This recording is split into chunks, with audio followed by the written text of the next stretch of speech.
What's going on, everybody? It is 3 p.m. here in Chicago on Tuesday, Trivia Tuesday for today, May 26th, 2020. Hopefully you guys are doing well. I'm trying a couple of slightly different things. I'm going to try to sit further back from the iPad today just because I felt like I was really all up in your faces the past couple of episodes. And it's starting to get to the point where, I don't know, maybe I need to have a separate camera from like my interface because now I'm not going to be able to reach for like getting the comments and stuff. So I don't know. We'll figure it out. But thank you all so much for bearing with me. Good to see you guys all here. We got Stevie76, Michael Sessler, George Misidi, Nero Homer. Awesome. Paul WG says, hey, what's going on, everybody? We've got 27 people in here. Awesome. Good to see everyone. Lewis Cameron, Jake Holtree, Martha's here. What's going on, everybody? Greg saying happy Friday today, which I totally would believe you. But I know it's not Friday because it's Trivia Tuesday for today. Today's theme for Trivia Tuesday is going to be somewhat related, potent potables. That's my favorite category on Jeopardy.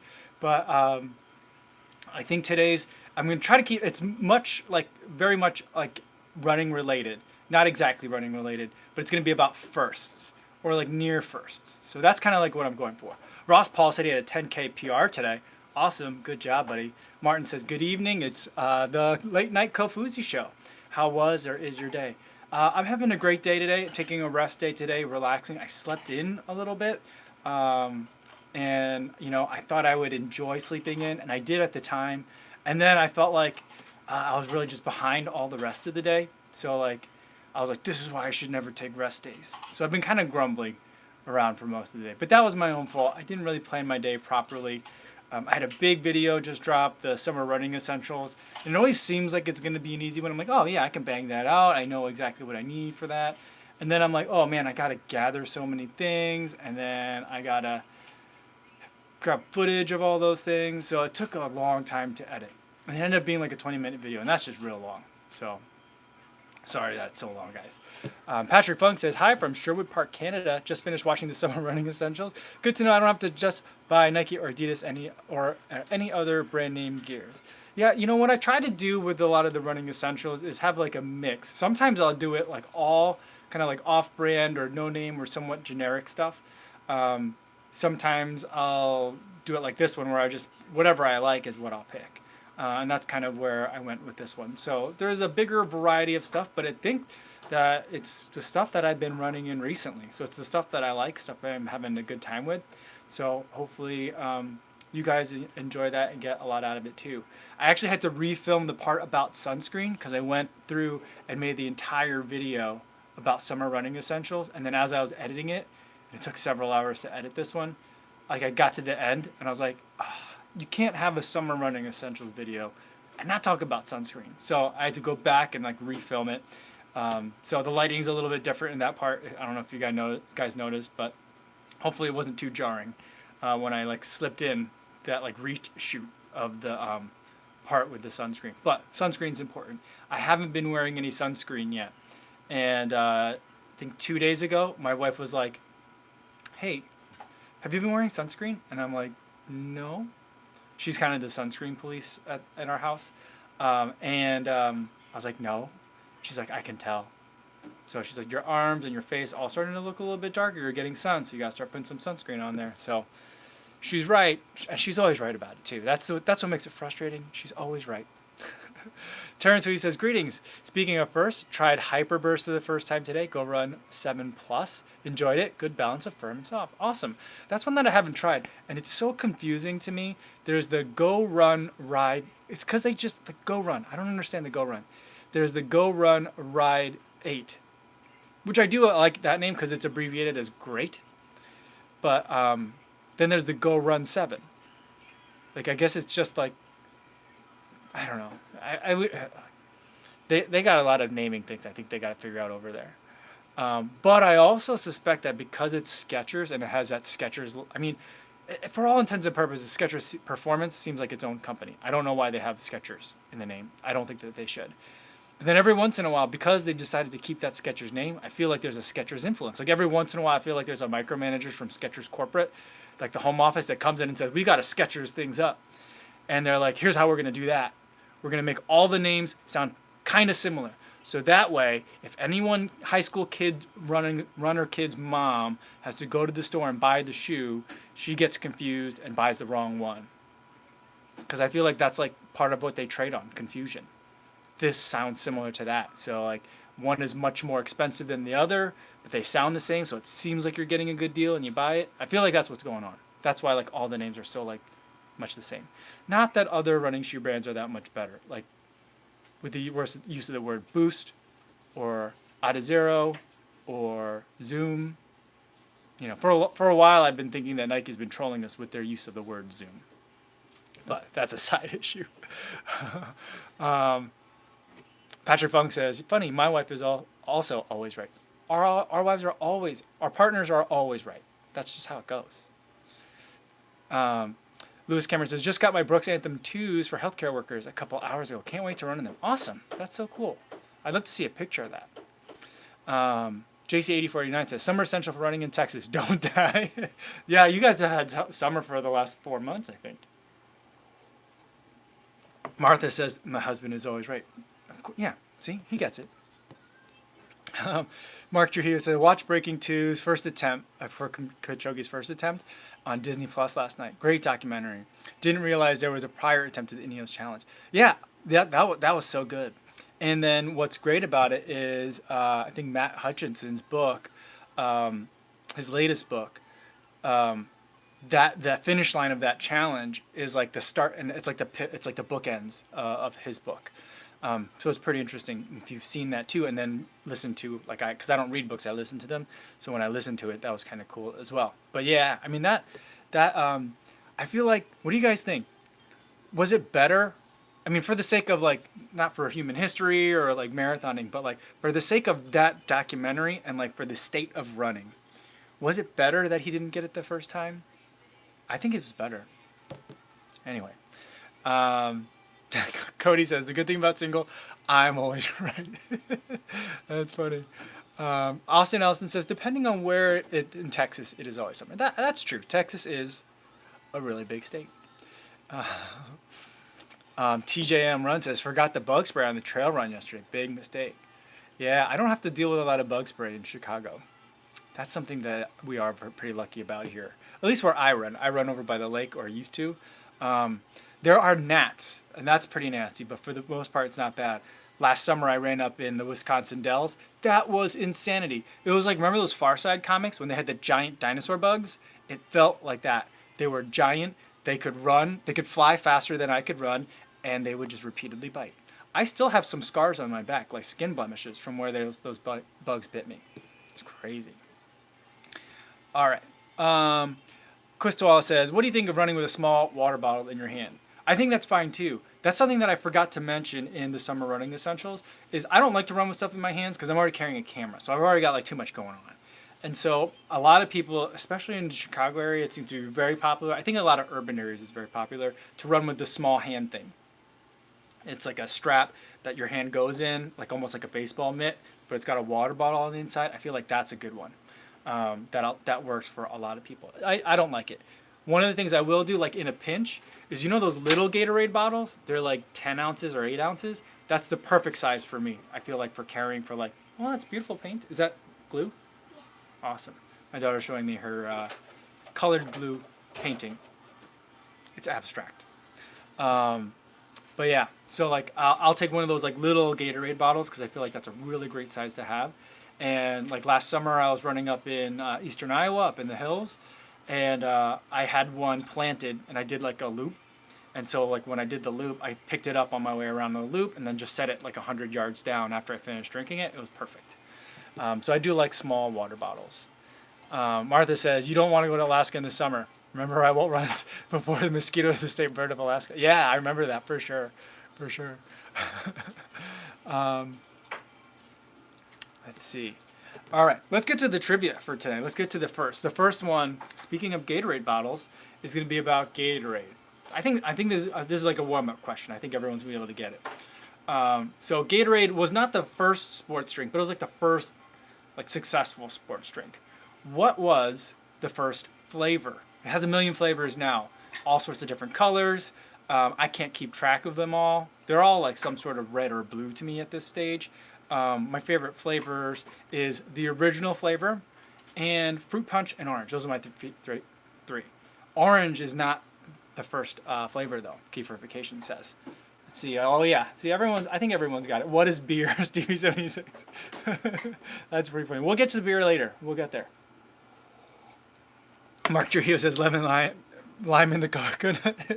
Yeah, Jackie Mai and lots of others. I think Cody was the first one to come in with the correct answer for that one.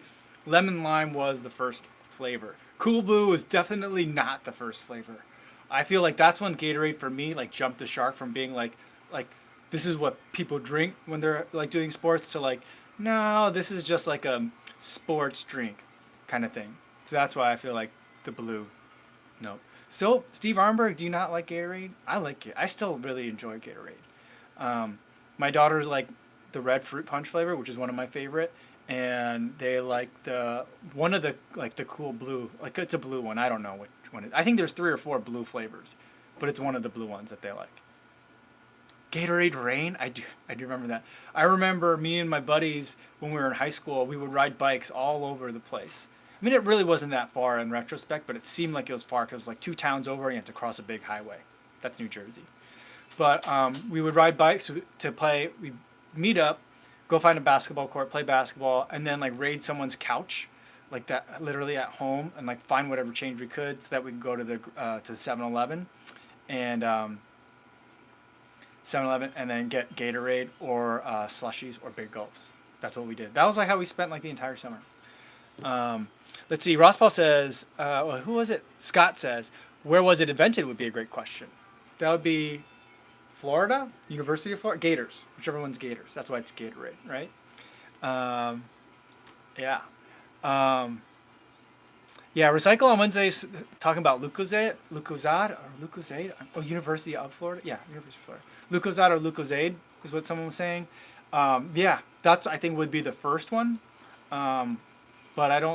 But like, that was different. I think it didn't have salt in it, my understanding. It was just like sugar water. Yeah, so fun.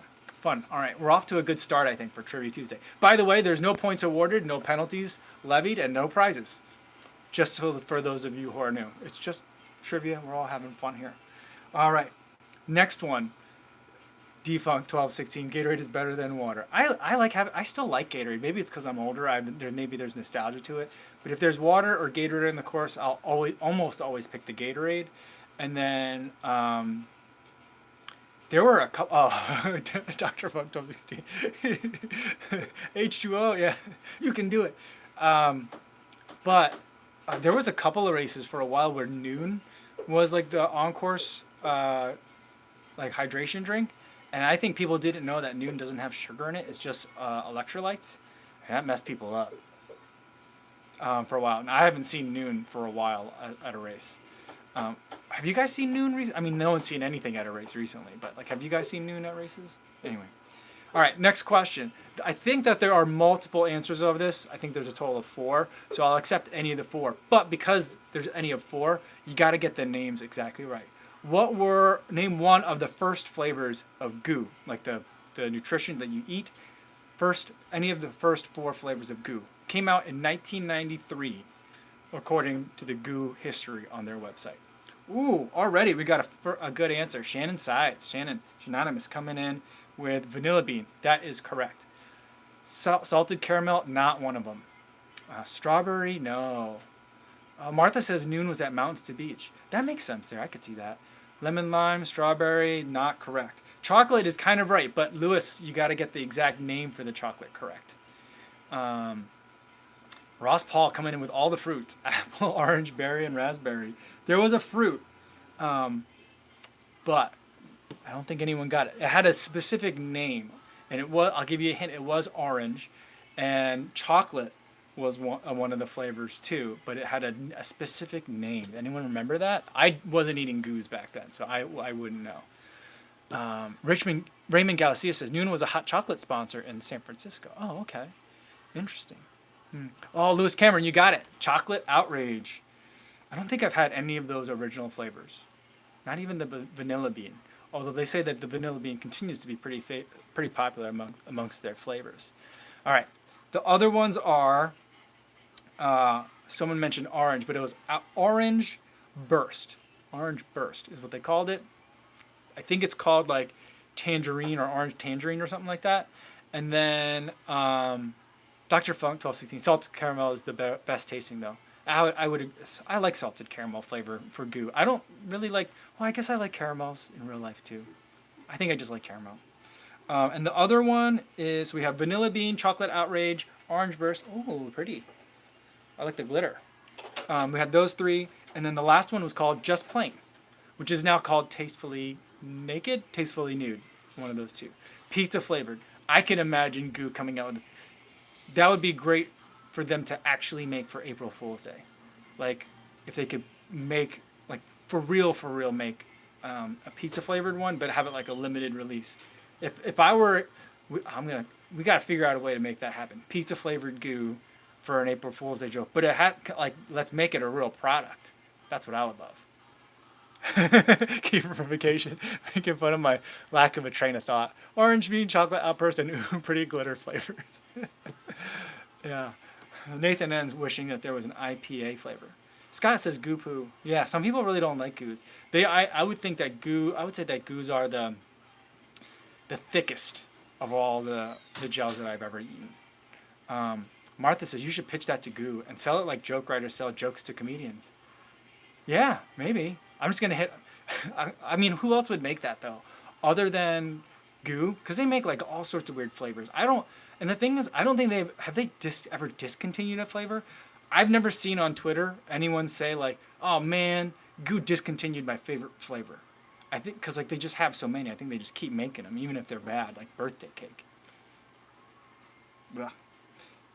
Anyway, Scott says I like the Roctane ones, and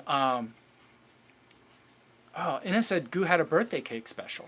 Had one on the 50th birthday on a 50-mile run last year. Whoa, that's cool. That's awesome. But isn't it gross? Birthday cake. I don't. Ugh. You like the birthday cake, Jody? Ugh. All right. Pizza by kofuzi, says Raymond Gosi. Goo had Hoppy Trails beer flavor. I thought I saw that. Okay, they stopped cola flavor, but they brought it back. Yeah. That's interesting.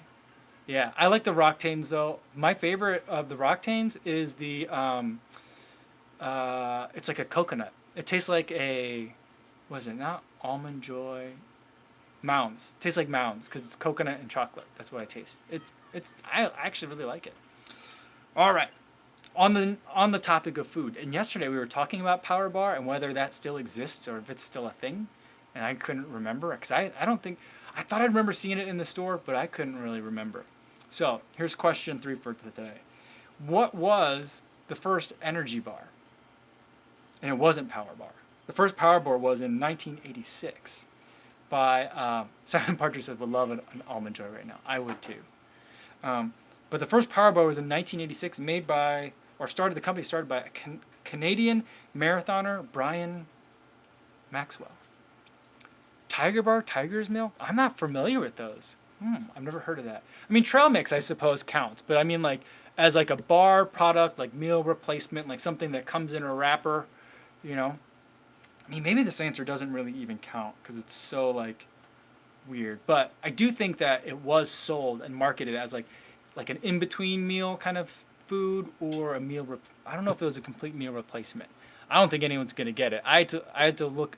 I think this was according to Runner's World. No, I have another article that I fact-sourced from Runner's World. But I did a search and found an article on the history of energy bars. First letter, I'll give you the first word of it. Space. Space is the first word. It's not. Oh, I think Giorgio Missidi, either you're Googling it and you found it fast, or you have a good knowledge of your energy bar history. He had Space Food Stick. Back, guys? Do you see me? Okay. So, Space Jam, Cody Davis says. I think we're back. Sorry for the technical difficulty. I think the internet has been going in and out.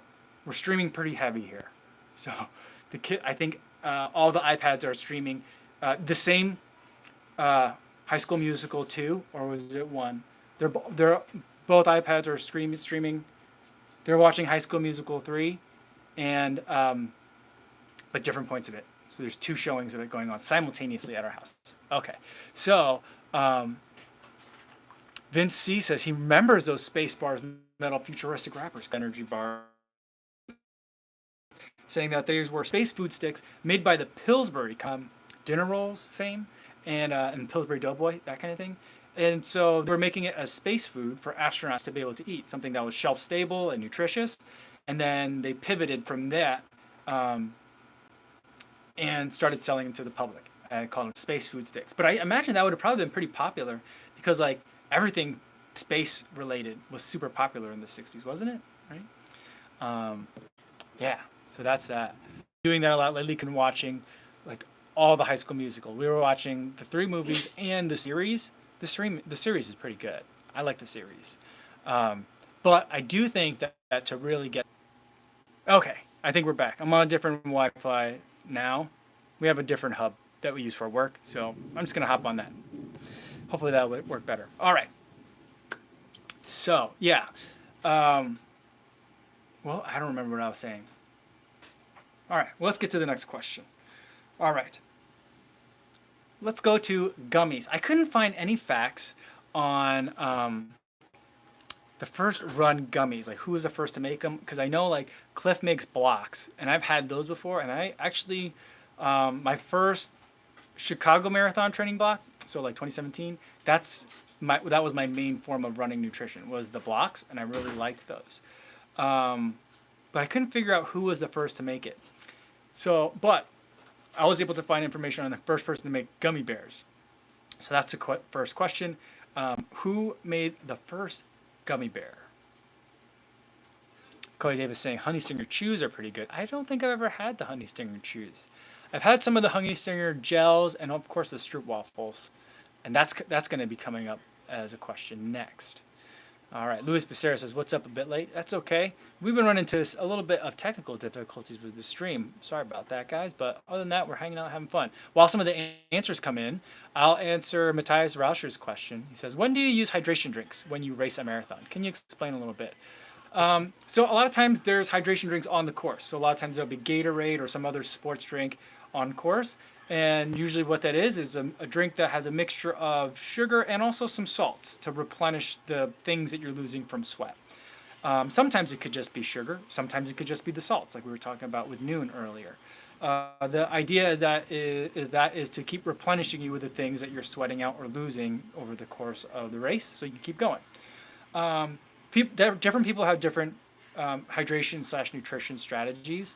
I like to make sure that I'm drinking about every, I'd say about every 5 miles for me is how I do it. But I also bring some gels with me too. So I have some food, like the packets of food, and also I'll hit a water stop probably about every 5K to 5 miles. And I'll kind of listen to my body a bit in terms of when exactly I should be doing that.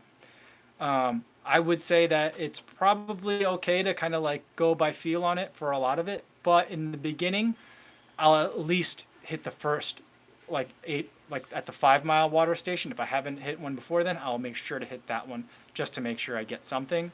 So that way I don't get carried away and then find myself depleted later. So that's the idea with that, and that's the thinking. All right, so we got a couple answers. I think everyone's got it. Haribo gummy bears were the first company to make gummy bears. Now there's other gummies that were out there like wine gums and like jujubes and everything like that, but they didn't use gelatin. And so they had that slightly different like gumdrop type texture, different than what gummy bears are. And so Haribo was the first person to do that. And the name of the company, Haribo, comes from the name of the company's founder. It is Hans Riegel of Bonn. Bonn? I don't know how to... Bonn, the German city. So Hans Riegel, so H-A, Riegel, R-I, and then Bonn, B-O-N-N, so Haribo. So that's where that comes from. I did not know that today. Martha says, THC gummies would make you feel like you ran all day, but you only went a mile and stopped to smell the flowers. That's pretty funny. Motivation Theory Running says, yo, what's going on? Awesome. Jay Mike Remy says, try it, the opposite of that. 20 miles feels like 5. Scott says, Sour Patch things were nasty. Sour Patch gummies are my favorite. Those are the ones that I like the most. Regular gummy bears I feel like are okay. I like Sour Patch gummies the best. Gummy worms I also enjoy, but I feel like there's like the value just doesn't seem the same. So like if you have a bag of gummy bears, I feel like you get so many, and it feels like a nice treat, an ample treat. But then when you get gummy worms that cost the same amount and weigh the same, it feels like I got 3 worms in there. You inevitably have to share one with somebody, and so you don't feel like you get a lot. That's why I don't like the gummy worms as much. But whenever I eat a gummy worm, I always bite it in segments. So you know how they're always like different colors? It'll be like red, green, or like red, white, red, white. I only bite each segment at a time. And I always eat them like that. Although we have these little gummy worms, they're very small. They almost look like gummy larvae. That I'll just eat the whole thing. I'll eat like a couple at a time. I don't know why I felt the need to share that. But now you guys know how I eat gummy worms. Cody Davis says sour gummy worms only. Awesome. Jackie Mai and Lewis Cameron both coming in with a vote for Swedish fish. Yeah. My wife loves Swedish fish. I don't think I ever had a Swedish fish until I met my wife. So this would have been until like I was in my 20s in like 2002. I think we met in 2002. Maybe we met in 2003. I don't remember. I don't know when we met. 2001 or 2002 is when we met. I think we met in 2002. And so that shortly after that is when I would have tried Swedish fish for the first time. Yeah, the kids all right. So it's a bad idea to watch this while having intermittent fasting. Yeah, we end up kind of talking about food every time on these live streams, don't we? I mean, I picked it this time, so I steered us right into it. So that's my fault. All right, last question for the day, and then we'll get to the bonus as well. So we were talking about Stroopwafel before and honey stingers. So honey stinger, I think was the first. I think maybe still I think there's other companies that are doing Stroopwafels now, but I think honey stinger was the first to have like the Stroopwafel as like something to eat during sports, which I still think is a very, very weird idea. But Stroopwafel comes from the Netherlands, and the trivia question is, what cheesy Dutch town is the town accredited with inventing Stroopwafel? So what cheesy Dutch town or city is credited with inventing the Stroopwafel? Let's see, while we're answering that question, or while you guys are Googling the answers, whichever it may be. Oh, look, cool, more glitter glue. Wait, can I show everybody? Just so you guys can see, because you're seeing it off camera. Here's what she's making. I have a feeling this glitter is going to get all over my computer if I... There we go. I'm going to try not to spill the glitter, but there we go. We got some glue. We got some glitter glue, and then some additional glitter on top. Right? All right. Very cool. Awesome. She's filling up the table back here with her creations. Paul WG says, Stroopwafel post-ride with coffee came from cycling. That is good, though. I do really enjoy them. I was watching the local news here, WGN, Channel 9. I think a lot of people might get WGN America on their cable packages, but WGN 9, we get the Chicago version here. And one of the days they were complaining. Some of the newscasters were complaining. I watched them really early, 4 o'clock in the morning. And from the 4 to 6 o'clock to 6 a.m., there's a shift of anchors that do that shift. They call themselves the B team, which I really love about them. And the B team were kind of just like doing their banter thing. And they were talking about how they were so mad because they were on an airplane. And the airplane had the gall to serve them Stroopwafel. And they were like, I had these cookie things. They were waffle cookie things, and they were gross. I didn't want them. I was like, what's wrong with you guys? Those are delicious. You got to have them with coffee. It's so amazing. Or tea. I think I would like it with a good tea as well. I've never had it with tea. I've only had them with coffee. All right, sorry about that. Got a phone call came in.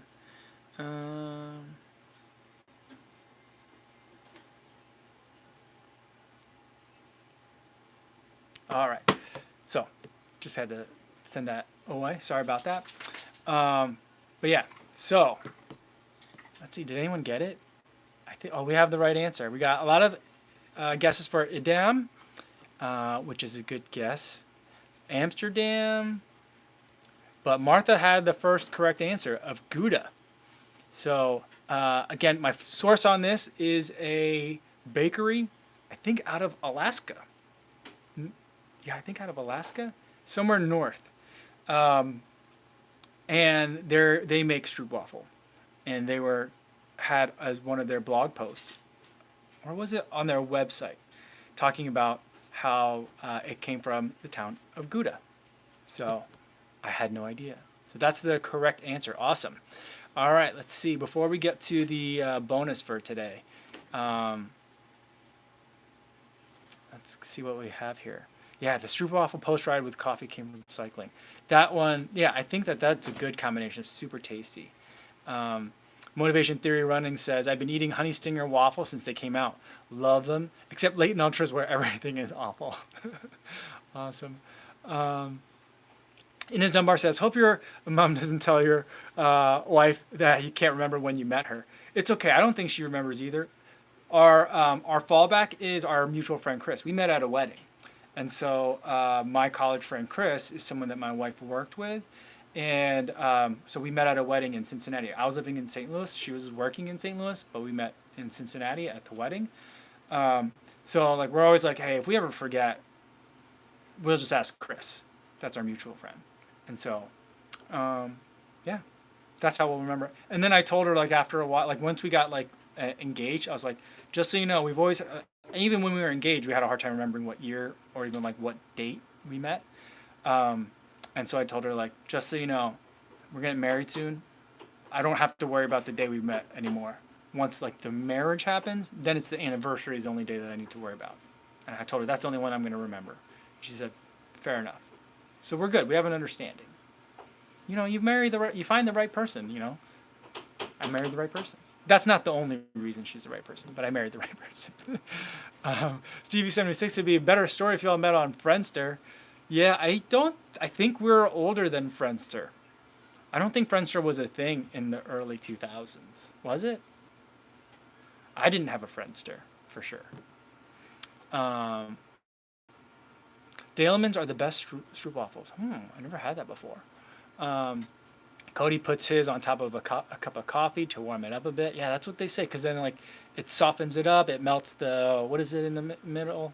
The caramelly stuff in there. Yeah. Now I really want one of those. What? Raymond saying that like people were throwing out honey stingers at the Hot Chocolate 15 5K, and he was baffled. I would be baffled too. I would ask them for it. I'd be like, are you throwing that away? I'll take that. I do that with, I don't do it anymore, but me and my running buddy used to do that with people's beer tickets. It's very easy to get a lot of beers at a race. Scott says, I'm loving the honey stinger waffles. I had the caramel flavor today. Awesome. Simon Partridge says, balance the stroopwafel on top of the tea coffee to melt the toffee. Yep, awesome. Raymond says, AOL chat forum would have been a better place to meet. Yeah, I mean, that would be more time appropriate for us, for our age. Yeah. Terrence says, Friendster was the late 90s. Was it?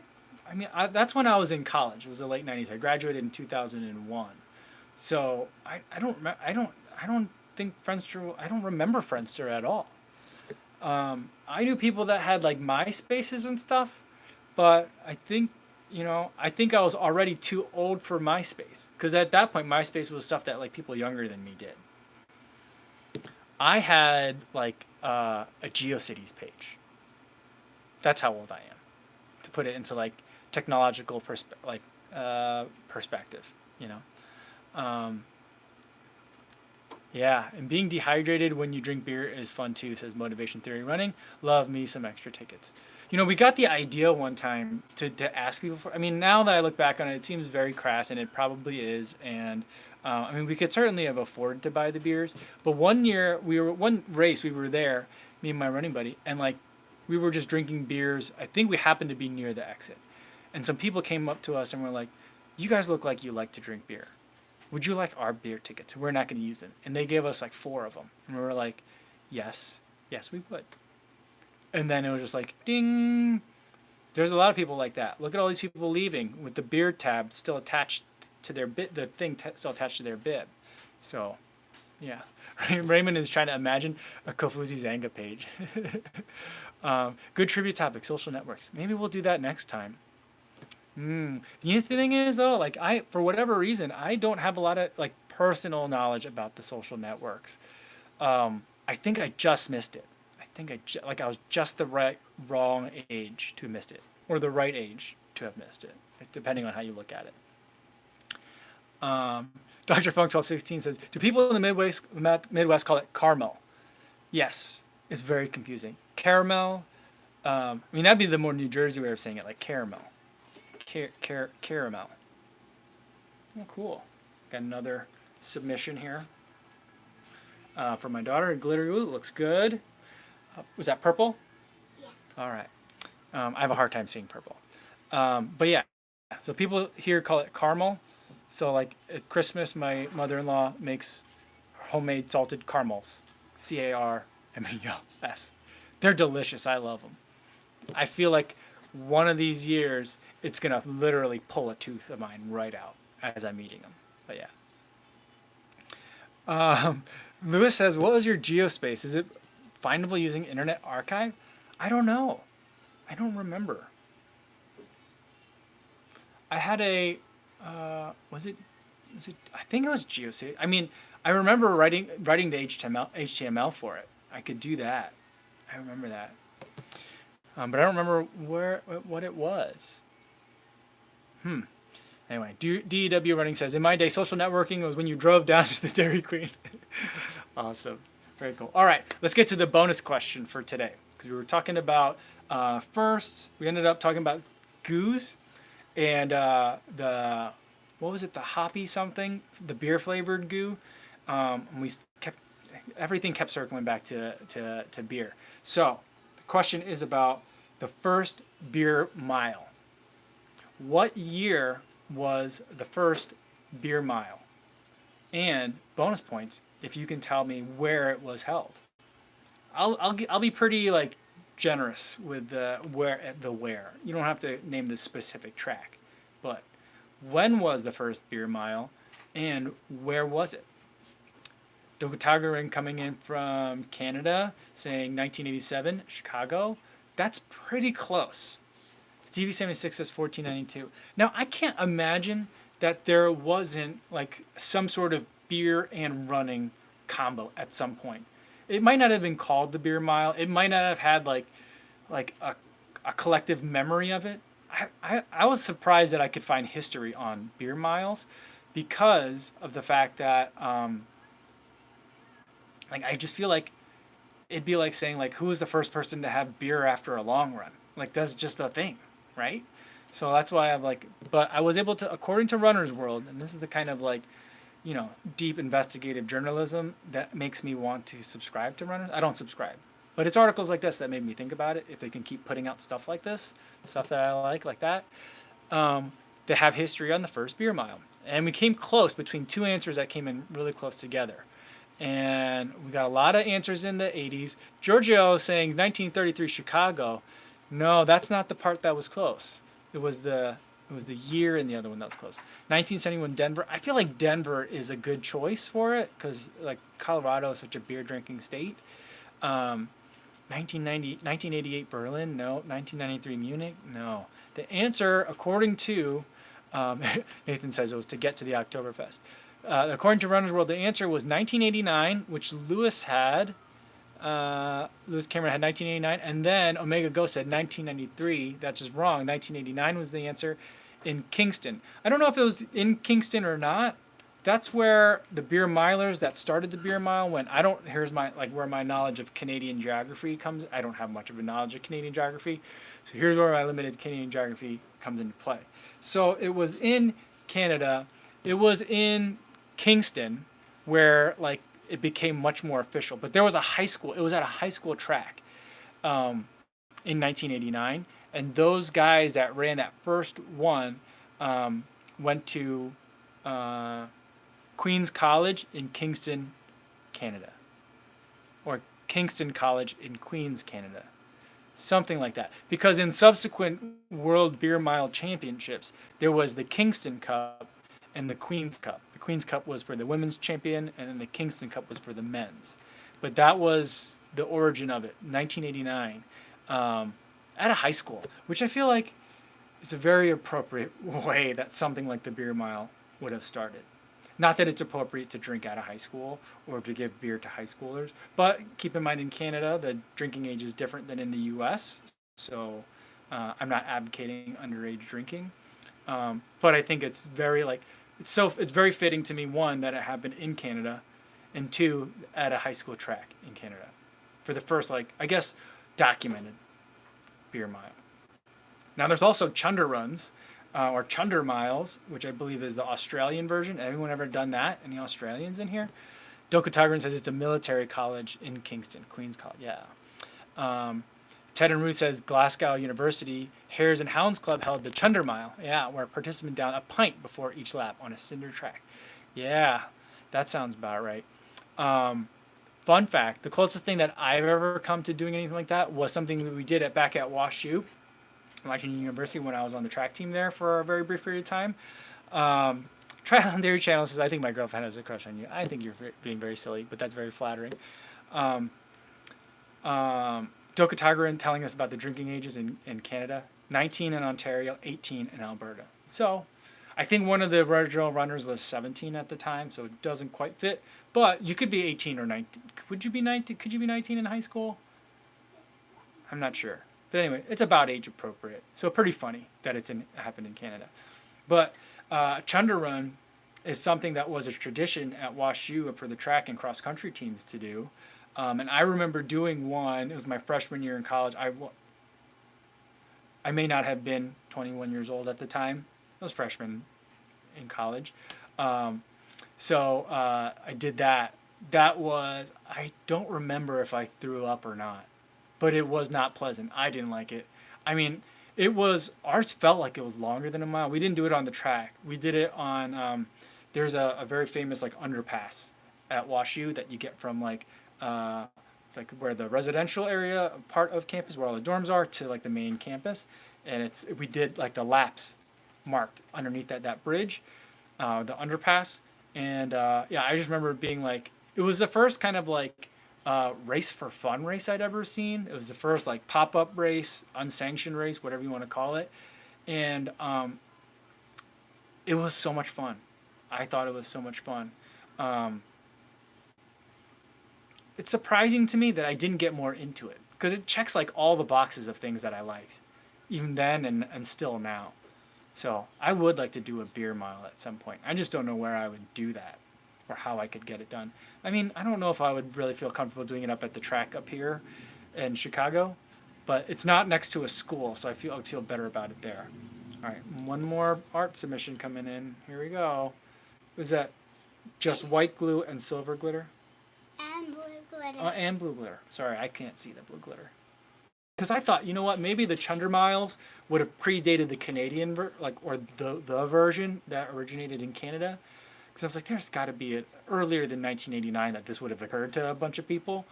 And then I found a blog, an old runner's blog, talking about chunder miles and how this person had run chunder miles before. And I was trying to think if this was someone I knew, but I think it was someone after me, but before 2011. Because someone in the comments of that blog post wrote, sad to read up on this because, or sad to report that the chunder run is no longer because the coaches have put an end to it. They said that, I don't think that the coaches ever condoned it or endorsed it, but I think they all knew it was happening. And so in 2011, they finally put an end to it. So as far as I know, there hasn't been there's nothing that I've been able to find, at least on the internet. Maybe I'll ask Spandorfer. Spandorfer, one of the co-founders of Janji, he went to WashU and ran cross country there. So he might have an idea if the chunder run was ever revived. I will do some research, and I will get back to you on that one. We'll have to see. Nathan says, gotta go. Good to see you. Thanks for spending time with me today. Mark Rainey says, Yo Fuzi, met my wife 7707. How lucky. At a street fair in Chicago. Luckiest day of the millennium. Thanks to a buddy. Moved out of the Midwest to the Northwest 4 miles this morning. That's awesome. That's super cool. My dog, was born on the start date of the Beijing Olympics, 8808. Another auspicious day. So very cool. I love days like that. I think that's super cool. Yeah, Greg says grab a beer when it's safe one day. For sure, we got to do that. Cody says I threw up in the one and only beer mile that I did. Well, I think everyone does. Inez Dunbar says we will need to teach you to say Glasgow. Yeah, I can't wait. Luis Becerra says come to Mexico. It's 18. Yeah, that's why. Like in college, everyone always went to Mexico for spring break because of the drinking age there. Not that the drinking age really stopped that many people in the U.S. in some of those spring break towns. So, Dr. Funk 1216 says watching the beer mile world record motivates me to run and drink more beer. Yeah, it's fun. Martha says there's that wine marathon in Bordeaux and Burgundy. Forget which. Ooh, that sounds nice. JC8489 says chunder sounds like a word for barf. It is a word for barf. That's my understanding. I think that's like another word for barf in another language. Glasgow. Glasgow. I'll get it in this. Sorry. All right. Well, I think that's a good place to leave it for today. I had a lot of fun with the trivia. Hope you guys did too. I like food trivia, so I enjoy like looking it up and collecting it. Hopefully you're having fun with it. Shannon says daughter is very impressed with the daughters art over the wall. Yeah, you should do it. It's better than like for me, like we were just putting it in boulders and never looking at it. So I was like, why not? And then we'll replace and renew and put new things up there. But anyway, that's all I got for today, everyone. I'll be on Instagram tomorrow at 6 a.m. or back here on YouTube tomorrow at 3 p.m. Tomorrow might be the day, well, maybe not tomorrow, but sometime this week I'm going to try a new app that I get to be an early tester for that allows a different kind of live streaming. So I'll test that out sometime this week. I don't know if tomorrow will be it'll be tomorrow, maybe Friday, because Thursday we'll have happy hour. That's better video, I think. But maybe Wednesday, maybe Friday we'll do this other one. So we'll see. All right. Hope you guys are being safe out there on your runs, and I'll see you guys in the next one. Thanks, everybody.